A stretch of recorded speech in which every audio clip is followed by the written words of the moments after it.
So hello and welcome to Level Up Your Talents Abroad, a series of inspiring interviews of expats. I'm 𝗂'𝘃𝗍 here, and so we are going to explore the behind the scene, because too often we see the end result on social media, but we're missing out on the process and what it really takes to get there. Through their story, we will uncover what talents they have developed and nurture, and also, what does it really take to level up their talents abroad? So before we diving into the interview, just a quick note to tell you that if you are struggling right now, you just moved to a new country and it's not easy. You probably feel alone, overwhelmed, and probably lost, and you don't know where to start. I've got something for you. This is the program that I designed, Highlight Your Expatriation and Beyond. The program is designed to help you feel empowered to take the lead of your expatriation. It will help you to lead the change for yourself and also for the people around you. So when you join the program, you also join a community, the Expat Corner community.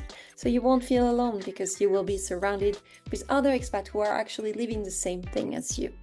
So don't hesitate, book a call with me and we discuss about it. And today we have the pleasure of welcoming Delphine to this series. Hi, Delphine. Hello, everyone. We are extremely happy you join us to share your story with us today. So to give some context to everyone, Delphine's expat journey began in Sweden in 2001, where she met her future husband. From there, they decided to go on an adventure and they moved to Shanghai. How many years did you stay in Shanghai? 6 years. 6 years, okay. From 2004 to 2009, yeah. After that, you decided to go back to France and you started your family in France. How many years in France? Like 10 years? A bit less, like 7, yeah, roughly 7. 7 years in France, and all of a sudden, another opportunity came up to move abroad again, and you decided to take off to Berlin, but this time as a family of 5. So first, thank you, Delphine, for sharing with us your story and explore the behind the scene of what it really takes to level up your talents abroad.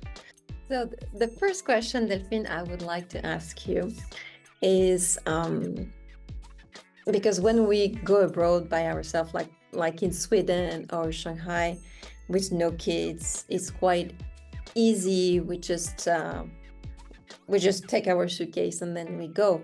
But for you move to Berlin, you were in France for many years, like 7-9 years. So you're already in the routine, you settled, and to find the energy to say, I'm going to leave my friends, my job, everything, like, let's go on an adventure. It really takes a lot. I have some of my friends, I tell them, oh, you could go. And they say, no, but it's just too much to move a family, to really literally change life. And for the kids, having such a disruptive experience for them is just too much. So I really wonder, what was the thinking process? How do you get the courage to say, okay, let's go and leave everything behind and go on an adventure? This is what you mentioned originally. I mean, so the thing that my husband and I, we always wanted to actually, when we went back to France to after our experience in Asia, we always had in mind actually that we would do it again probably with our kids to show them how it would be like. And when it arrived after 9 years actually in France, we thought that yeah, maybe this is the time and this is the opportunity. Berlin is actually not that far as well. I mean, probably we would not have moved to Asia again. Is it easier or harder to move to Berlin compared to Shanghai? I mean, also you would think that it would be probably more difficult to move to Asia because it's so different. It was way easier, as I recall, to move to Asia and to China, into Shanghai, in comparison than moving to Berlin, actually. Moving to Shanghai was quite easy because, first of all, we were younger. I mean, I was like 27.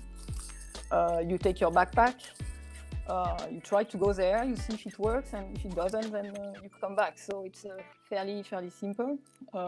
When you move with your family, you need to be sure that you have a lot of administrative things, first of all, to take care of, and then you want to make sure that things are going well. And also, if you need to move back, I mean, obviously with the kid, it's not so much possible and not so easy. Also in Asia, in Shanghai, I mean, what was nice is that related to the language, because you cannot understand anything, so you always have some help to do administrative things. So it means that even if you don't know people, I mean, you will find always someone to help you with anything if you have an issue, if you have a question. So obviously much more easier. Okay, and in Berlin, did you have that level of help? No, I mean, in Berlin, you are in Europe, so you are kind of on your own. Actually, you need to take care and figure out everything yourself. Obviously, you have the language. I mean, at least in China, it was possible to use the English, so English was actually easier. And with the German language, even if I had actually a few years as a background learning German, it's not that transparent, and it requires much more effort as well to read things or to find information. Although you are in Berlin, so you have a lot of still information available in English through internet, but the fact that you are effectively on your own, you need to process everything yourself, it made things a bit more difficult effectively when you arrive. How your previous experience abroad influence your move to Berlin, and if so, how? Well, for sure that the experience I had abroad before influenced to a certain extent my personality as well. So it gave me as well, when I was actually at the time in Shanghai, so in China, the environment was very, very dynamic, a lot of energy we received there. You had the feelings that everything was possible. So actually, the environment translated all this energy to you. I mean, gave you this energy. And I think that this is something that over the years, because obviously after 6 years, it's quite a long time, you keep with yourself, and you feel that effectively you can have an entrepreneurship spirit actually to try new things and discover new environment. You have to adapt a lot all the time in every situation, when you do your grocery shopping, as well as when you are at work and working on some project with your Chinese or non-Chinese colleagues. So you need to adapt all the time. So at the end, you get this as an habit, I would say. So when you get the opportunity to go somewhere else, it helps also. You know in advance how it's going to be a bit, or at least you have the tools, actually a toolbox to be able to manage a new adventure. Yeah. Yeah, definitely an adventure. Okay, so during the first year, it's about reality check. There are some gaps between what we have imagined and what is really going on. So the adaptation phase is never easy. How long did it take before you felt settled? Well, I mean, it was also a particular year because I arrived in Berlin with a family in 2019. So I would say that probably took me a year, and then obviously 2020 COVID arrived, so it's a bit different. Yeah, I would say, but I mean, because we have kids and because they need to go to school, I mean, you start meeting people quite easily. And I think that you get into a routine quite fairly quickly, but then it depends. I mean, from also this is not only the only areas that you need to work on. First of all, from a personal point of view, you need to push yourself also to meet with new people. This is something when you arrive in a new environment, you feel quite exposed. So you need to be proactive in this manner, especially with the culture. So in Berlin, that people are a bit more. I mean, this is east and north, so people are a bit not that welcoming as it would be maybe in the south of Europe or how it was in actually Asia. So you need a bit more time. And from a professional point of view as well, it takes a bit of time because you don't have any network, or you might have a bit of a network but not that developed. When I arrived in Berlin, also I followed actually my husband. So I had to look for a job, and you need to start from scratch. So you need to start networking, you need to learn how it works, and then it takes a bit of time to find a job as well. So I would say that at least for me, a year, Yeah, recreate this ecosystem, the network, the social aspect for friendship, but also for work and figuring out how things works. Lots of challenging. I'm hearing here a lot of challenges, but what were also the nice surprises you discovered in Berlin? What was nice, first of all, Berlin is not Germany as well. Maybe this is a point that is nice to mention for if you have some people actually looking to move also to Germany or to Berlin. So in this sense, actually, the city is very, you have a lot of charms. I mean, I mentioned that people are effectively a bit more difficult to meet or are a bit rude because this is a culture of Berliner people. But then they are also authentic. And then what we actually like about it is that it's also a lot of international people, a lot of openness to the east of Europe that I didn't know before, or also the African continent, because you have a lot of people also coming from actually Africa and living here, and they are also speaking French, so that's a nice surprises about the city. The quality of life as well is quite good, because even if it's a capital, then it's very green. You have a lot of area also for kids and everything. So you have advantages of a big city, but not drawbacks. And this was actually nice to discover when we arrived here. Yeah. You're a mother of 3. You also found a job.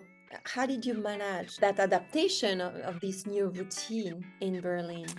I think you just need to move forward, to work in steps. I would say that first of all, this is a school, because obviously, we decided with my husband actually for the kids to go to the French school, because at least they would have actually the school for the full day, because most of the time in Germany, the primary school, and actually after are ending also quite early, like usually it's a big half day. So obviously, if you need to look for a job, it's about 2 o'clock they are home. Effectively 1 or 2 o'clock, you have a lot of either the father, either the mother, but you need to have someone home, especially when the kids are going to primary school. But so you need to get organized, and in this way, we decided to put the kids to the French schools in order also for me to have a bit more time to look for a job, and then when I found a job, actually to have time to work as well. Berlin is actually, in this sense, in comparison with the rest of Germany, a bit easier in the way that due to historical reasons, also you can have sometimes some schools that are also ending a bit later, and your facilities, at least in the afternoon, that are available. Apart from that, you need to get yourself organized. I would say that you need also your partner to get involved anyway, to be able to share logistics, daily work. But I would guess that this is not specifically when you go abroad. This is in a regular situation. Okay. So now you've been in Berlin for many years. You went through COVID. Your life is settled, basically. So how is Berlin now? How do you find this city? Well, I talked about it a bit before. It's a very nice city to live in, especially with a family as well. You have a lot of activities going on from a cultural point of view as well as a musical point of view. This is the first time in my life where I see so many cello, actually, people with cello Interesting. in the area and around. So that's quite nice and a good feeling. It's very green. You have a lot of parks. You have a lot of activities possible. You are in the nature when you leave the city. So Berlin is very, very easy to live in when you are with the family. Okay. I have one question about the work. You are obviously working in a multicultural environment. Is there anything you would like to share about the working life in Berlin? I mean, in your team, in your company. How is it? Well, actually, it reflects probably a bit the style of the city. I mean, I'm working in a very small company. I mean, we are 10 people, but half of the team is actually non-German, so it's quite international. I have a colleague coming. Is it common? I would guess so, because it's very international. You have a lot of people coming from east of Europe, you have a lot of a big French community as well, Italian, etc. So you have a lot of international students as well. So obviously the city is very dynamic. The startup scene is very active as well in Berlin. So you have a lot of opportunities actually. And on my side, for example, I mean, I have effectively, even if it's a small team, it's a mix between German and international people from Brazil, Vietnam, or very diverse. Yeah, very diverse. I'm from France, obviously. I'm from France. Very diverse, and it's a very rich, and it's a bit like how it was also in China and in Shanghai at the time I was there. So yeah. So you really enjoy. It's quite rich, yeah. Reflecting on your experience abroad, what would you have done differently? Yeah, I mean, one thing we discussed actually together was effectively the networking. I mean, I managed actually through a few contacts actually to get a job fairly quickly. But I would have invested more time in networking in the past, because it's always easier when you move actually around to either meet new person, get new opportunities. I mean, this is something that maybe at the time that we didn't really pay attention, and we were not taught actually to pay so much of attention. But with when you move a lot, I think you start understanding that this is very important. So I would, this is key, as you say, and I would have invested effectively a bit more time on that. Yeah. Okay, thank you for the advice. To conclude, my last question. Let's imagine your best friend is coming to Berlin with the family in a month. So what would be your top 3 pieces of advice? So maybe very pragmatic advice. You would need to look for schools for the kids. Because depending on the age of the kids as well, you don't have always place available. For example, for my youngest one, she was like almost 3 when we arrived, and we had to take care of that like 6 months in advance to make sure that she had a place in kindergarten, as they call it, before, so the primary school. And then also obviously where you want to live, because it's also so Berlin is a big city, but a lot of people are coming, and so you have a lot of tension in regards to finding a place to live actually, and it's increasing also. It has increased actually over the years. So yes, this is something sometimes that is actually quite a bit stressful, I would say, if someone is actually planning to come. And then obviously I would advise to start checking German courses, German language, depending on the level, obviously, because it's going to be needed, at least on a daily basis. I mean, maybe not to find a job, but at least, I mean, it's always nicer anyway if you start speaking a few words of German. And actually people in Germany, they like that a lot. I mean, they are opening usually a bit when they see that you start making an effort, especially as they know that German is a so difficult language. Yeah. Okay. So they really appreciate when we... Yeah, exactly. Yeah. Okay. I don't know exactly how it is in France, if actually French people appreciate when someone is making the effort, but German people, this is effectively something that is true. Yeah, in Shanghai, I remember they do love when we speak the words of Chinese, even though it's just few words, simple, but they really appreciate. So definitely. Language. It's definitely, it reduces the barrier. Exactly. It's the first step to know the other people. Yeah, you said it right. It reduces the barrier totally. So that's it. Thank you so much, 𝗘'𝘃, for your time and for sharing with us. My pleasure. Insights about Berlin. Thanks a lot, Anne. Yeah. Vielen Dank, I would say. Thank you so much. So to our listeners, thank you so much for tuning in. And we hope that 𝗘'𝘃's story was inspiring and that you find value in what she shared today.